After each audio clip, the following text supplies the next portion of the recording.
from the News Channel 5 Network, this is OpenLine.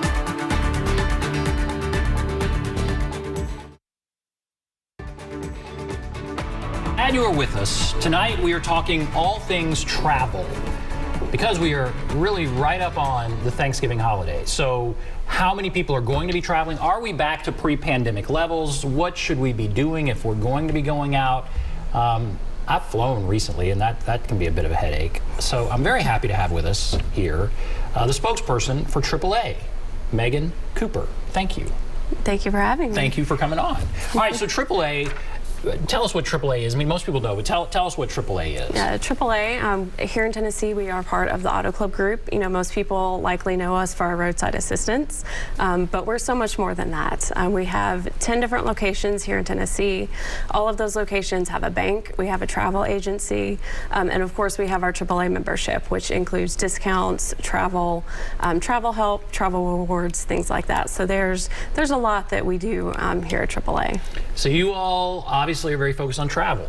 We are. And what is your forecast? You came out with a forecast. The forecast, I guess, came out just yesterday. What is your forecast for Thanksgiving? Yep, so taking a look at Thanksgiving travel, which we just released yesterday, we're not back up to those pre-pandemic levels yet, but we're very, very close.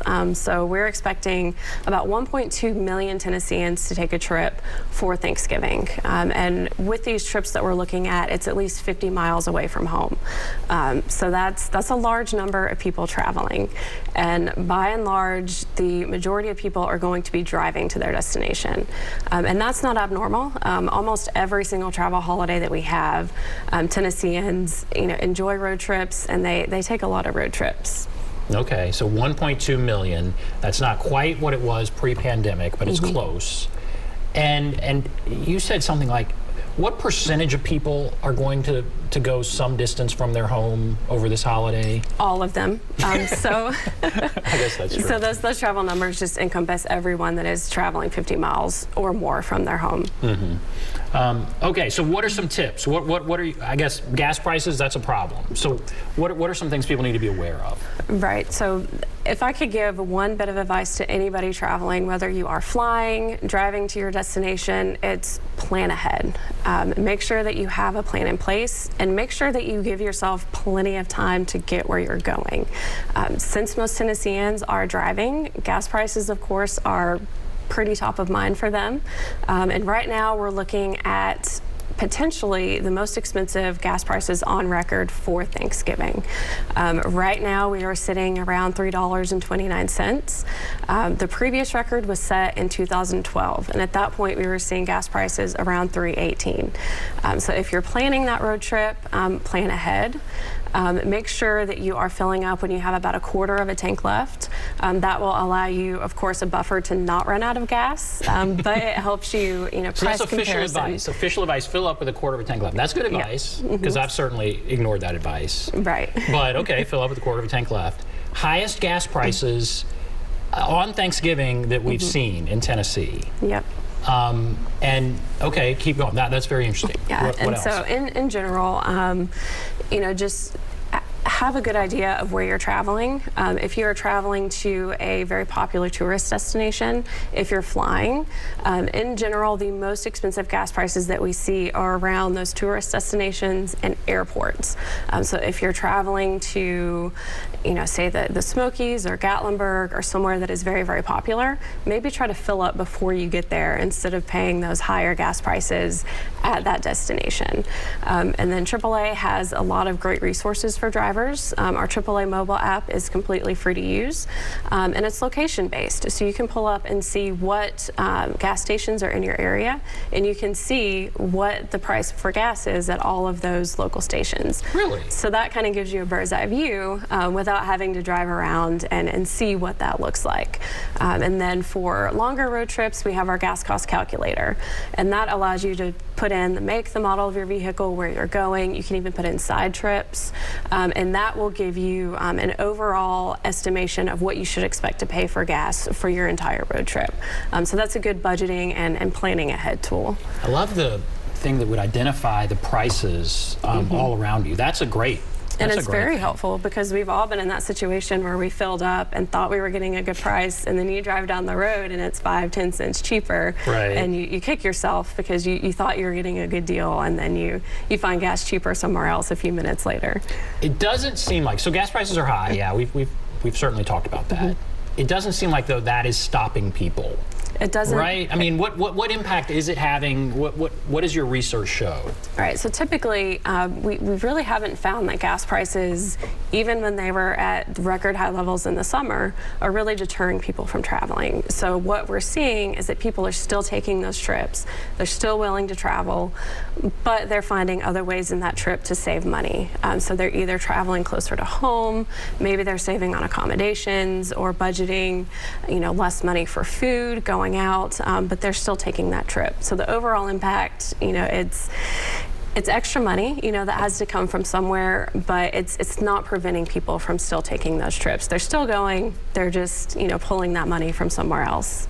Now, I have flown recently, and that was hard. They canceled the flight. It was one of these connecting flights, and I'm sure we got a deal on it or something. And there weren't a lot of deals. I mean, they were pretty expensive, but it was cheaper to get a connecting flight. Then the one flight was delayed, and then you missed the other flight, and the airports were packed.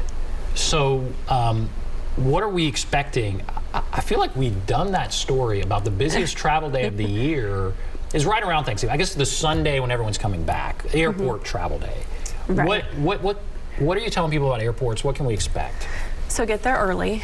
Make sure you build in enough time to get through security. Make sure if you're checking bags that you get there even that much earlier, because that's an extra line that you have to stand in. And plan ahead. Don't book your flight and then wait till you're sitting at your gate to see if your flight's on time. So make sure that you're downloading those airline apps. Make sure that you have text updates. Just be in the loop with what's happening with your flight. And then know that, it's very common here lately to have cancellations, staffing shortages. We've seen the effects in the travel industry over the last couple of years. And I think we can expect more of the same over the holidays, and there's simply not a lot that we can control when we're flying. We're not flying the plane, we're not in charge of logistics, so really just planning ahead and taking charge of those things that we can take control of, and that is getting there early, giving yourself enough time to get there. And if you haven't booked your Thanksgiving flight yet, try to book a nonstop flight in the morning. Those morning flights are a little less susceptible to delays and cancellations than that of the afternoon flights. And then if you can avoid that connecting flight, that's better. But if you can't, just make sure that you have enough time at that connecting destination, just in case your flight gets delayed or something happens, so you have enough time to make your next flight. Interesting about the early morning flights. That does make sense. It's certainly the nonstop makes sense, but those are generally more expensive. My luggage was lost when I flew this last time, which only added to the mess of the whole thing. Right. And so, what do you keep track of that? How often is luggage lost? What about luggage and that whole side of things? So we don't keep track of that, but one tip that I always like to tell people is if you don't have to check baggage, don't check your baggage. That saves you time, and it saves you a lot of headaches, especially if that flight is delayed or canceled. If you do have to check your luggage, make sure that you have what you need in a carry-on bag. So make sure you have phone chargers, a toothbrush, an extra change of clothes, any medicine that you might need. And frankly, anything that might help you, be comfortable and stay a little more sane if you have to stay in that airport for, a couple hours to maybe even longer in some circumstances. Pack as if that might be all you get. Right. You can buy other stuff once you get there, but yeah, medicines, that's a good idea. Things that you can't replace, things that you absolutely need and must have. Yeah, because that was tough. And now airlines charge per bag. Many airlines do.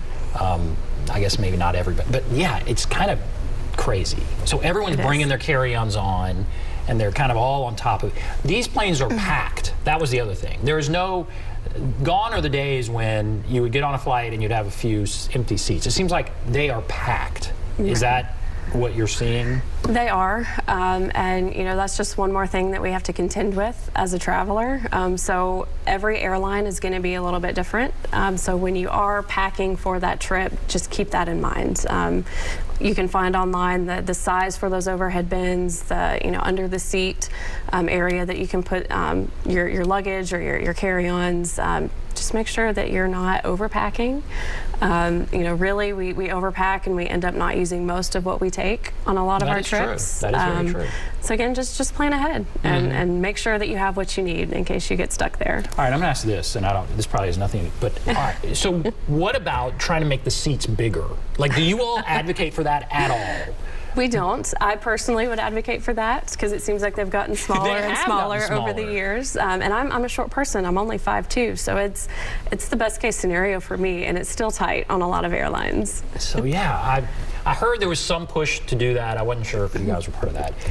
If you are, that would be great. But okay. All right. Well, that kind of sets the table for our discussion. Now, we'd love to hear from you. What are your plans?